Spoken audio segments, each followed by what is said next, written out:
ಹೆಬ್ಬಳ್ಳಿ ಎಂಬ ಒಂದು ಹಳ್ಳಿ. ಆ ಹಳ್ಳಿಯು ಪಶ್ಚಿಮ ಘಟ್ಟದ ಕಾಡುಗಳು, ಬೆಟ್ಟಗಳ ಮಧ್ಯೆ ಇದ್ದಿತು. ಅಲ್ಲಿನ ಜನರು ತುಂಬಾ ಸರಳವಾಗಿದ್ದರು. ಹಳ್ಳಿಯು ಪ್ರಕೃತಿಗೆ ಹತ್ತಿರವಾಗಿತ್ತು. ಈ ಹಳ್ಳಿಯು ಕಾಲಕ್ಕೆ ತಕ್ಕಂತೆ ಮಳೆ, ಫಲವತ್ತಾದ ಮಣ್ಣು, ಯಾವಾಗಲೂ ತುಂಬಿ ಹರಿಯುವ ನದಿ, ರೈತರ ಬದುಕು ತುಂಬಾ ಚೆನ್ನಾಗಿ ಇತ್ತು. ಆ ಊರಿನಲ್ಲಿ ಗುರು ಅಣ್ಣ ಎಂಬ ಹಿರಿಯ ರೈತನೊಬ್ಬ ಅವನ ಕುಟುಂಬದ ಜೊತೆ ವಾಸಿಸುತ್ತಿದ್ದನು. ಅವನು ಬಡವನಾದರೂ ಬಹಳ ಜ್ಞಾನಿಯಾಗಿದ್ದನು. ಅವನಿಗೆ ಭೂಮಿ, ಬೆಳೆ ಮತ್ತು ಜನರ ಬಗ್ಗೆ ಅಪಾರವಾದ ಜ್ಞಾನವಿತ್ತು. ಇಡೀ ಹಳ್ಳಿ ಅವನನ್ನು ಗೌರವದಿಂದ ಅಜ್ಜಿ ಎಂದು ಕರೆಯುತ್ತಿದ್ದರು.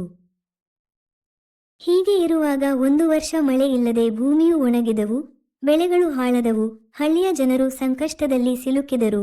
ಆಗ ಗುರು ಅಣ್ಣ ಮುಂದೆ ಬಂದು, ನಮ್ಮ ಹಳ್ಳಿಯ ಕುಡಿಯುವ ನೀರಿಗಾಗಿ ನಾವು ಮೊದಲು ಏನು ಮಾಡಬೇಕು ಎಂದು ಯೋಚಿಸೋಣ ಎಂದನು. ನದಿಯು ಒಣಗಿ ಹೋಗಿದೆ, ಆದರೆ ಬೆಟ್ಟದ ಕೆಳಗಡೆ ಇರುವ ಒಣ ಭೂಮಿಯ ಒಳಗೆ ನೀರಿನ ಅಂಶ ಇನ್ನೂ ಇದೆ ಎಂದು ಹೇಳಿದನು. ಆತನ ಮಾರ್ಗದರ್ಶನದಲ್ಲಿ ಹಳ್ಳಿಯ ಎಲ್ಲ ಜನರು ಕೈ ಜೋಡಿಸಿದರು.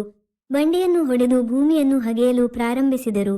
ಹಾಗೆ ದಿನ ಕಳೆದವು, ನೀರು ಬರಲಿಲ್ಲ.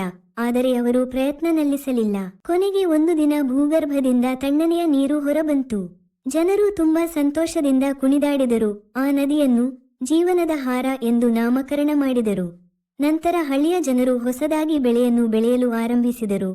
ಅವರು ಗುರು ಅಣ್ಣನ ಪ್ರಕಾರ ನೈಸರ್ಗಿಕ ಪದ್ಧತಿಯನ್ನೇ ಅನುಸರಿಸಲು ಪ್ರಾರಂಭಿಸಿದರು. ಕೆಲವೇ ವರ್ಷಗಳಲ್ಲಿ ಹಳ್ಳಿ ಮತ್ತೆ ಮೊದಲಿನ ಹಾಗೆ ಹಚ್ಚ ಹಸಿರಿನಿಂದ ತುಂಬಿತು.